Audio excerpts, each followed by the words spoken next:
Praise the lord. మీ అందరికీ దేవుని నామమున అందరూ బాగున్నారా? ఈరోజు దాని ఒక వాగ్దానం తప్పక మీ చేతుల నెరవేరాలని ప్రభుకి ప్రార్థన చేస్తున్నాను. మీరు ప్రార్థన చేయండి. మీలో ఉన్నవాడు లోకంలో ఉన్నవాడి కంటే గొప్పవాడు. 1 యోహాను 4:4 ప్రేమిలారా, దేవుడి ఉదయకాల సమయంలో నేరుగా నీతో మాట్లాడటం ప్రారంభిస్తూ ఉన్నాడు.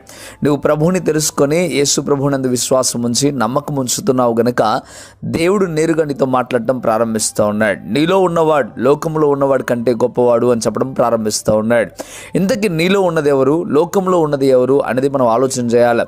అయితే నీలో ఉన్నది ఎవరంటే, ఎవరైతే మారు మనసు పొంది ప్రభు వైపు ఉంటారో వారిలో పరిశుద్ధాత్మ దేవుడు ఉంటాడు. మరి లోకంలో ఉన్నది ఎవరు అంటే సాతాన్. ఒక మాట ఆలోచించండి, లోకమును జయించాలి అన్నా, సాతానును జయించాలి అన్నా తప్పక నీ వలన అవుతుంది. చాలామంది అనుకుంటారు, ఈ లోకాన్ని నేను జయించలేనేమో, ఇదిగో ఈ బాధలు నేను జయించలేనేమో, ఇబ్బందులు నేను జయించలేనేమో, ఈ మరణాన్ని నేను జయించలేనేమో అనుకుంటారు.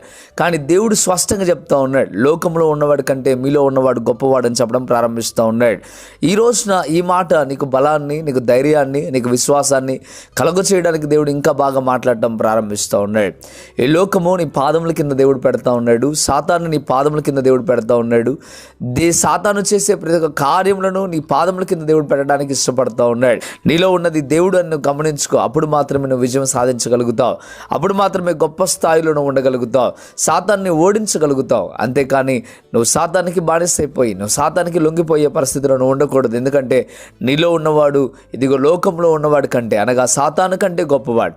ప్రజలారా, దేవుని బిడ్డలారా, ఈరోజు గుర్తుపెట్టుకో, చిన్న వాటి కృంగిపోక, నాలో పరిశుద్ధాత్మ దేవుడు ఉన్నాడు, నాకు సాధ్యమవుతుంది, నేను ఏమైనా చేయగలనని నమ్మకం, విశ్వాసం నీలో ఉంచండి.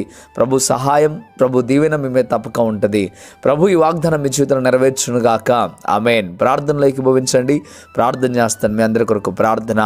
పరిశుద్ధుడ, వందనాలు ప్రభువా, నిజమైన అయా, లోకంలో ఉన్నవాడిని చూసి మేము భయపడుతూ బ్రతుకుతూ ఉన్నామేమో, అందుకే నేరుగా మీరు మాట్లాడటం ప్రారంభిస్తూ ఉన్నాడు. సాతానుగా ఎంతగానో నైనా బలహీనుడు ప్రభువా మీ కింద, అయా సాతాను చాతగాని వాడు ప్రభువా మీ కింద ప్రభువా, అయా లోకంలో ఉన్నవాడి కంటే అయా మాలో ఉన్న నీవు గొప్పవాడవు ప్రభువా, మీకు లెక్కలేని స్తోత్రం. యేసయ్యా, అపవాదిని జయించగలిగిన శక్తిని మీరు మాకు ఇస్తూ ఉన్నారు. ఈ వాగ్దానం ద్వారా మాకు అర్థమవుతా ఉంది. అపవాదిని నేను మా పాదముల కింద తొక్కడానికి నేను మీ శక్తిని మాకు అనుగ్రహిస్తూ ఉన్నారు. అయా, ఈ వాగ్దానం ద్వారా తేటగా మాకు తెలుస్తూ ఉంది ప్రభువా. ఏ బిడ్డ భయపడక, ఏ బిడ్డ కృంగిపోక, సాతానికి లొంగిపోక ప్రభువా దాన్ని త్రొక్కగలిగిన శక్తిని బిడ్డకు దయచేయమని, మేలుతో నింపి బలపరిచి స్థిరపరచమని, అయ్యా నాలో ఉన్నవాడు గొప్పవాడని ప్రతి బిడ్డ తెలుసుకోవడానికి సహాయం దయచేయమని, ఈ వాగ్దానం వారి జీవితంలో నెరవేర్పు కలుగుచేయమని యేసు నామములో వేడుకుంటున్నాము తండ్రి. ఆమేన్, ఆమేన్. ప్రియమైన బిడ్డలారా, ఈ వాగ్దానం ద్వారా దేవుడు మీతో మాట్లాడినట్టయితే తప్పక వీడియోని లైక్ చేయండి. అంతేకాకుండా ఇంతవరకు కృపా TV India YouTube channel subscribe చేసుకోకపోతే ఇకనైనా మీరు సబ్స్క్రైబ్ చేయండి. ఈ వాగ్దానాన్ని అనేకులకు షేర్ చేయడం ద్వారా స్వార్థ ప్రకటించిన వారు అవుతారు, అనేకులను బలపరిచిన వారు అవుతారు. ప్రభు మిమ్మల్ని దీవించును గాక. ఆమేన్. God bless you.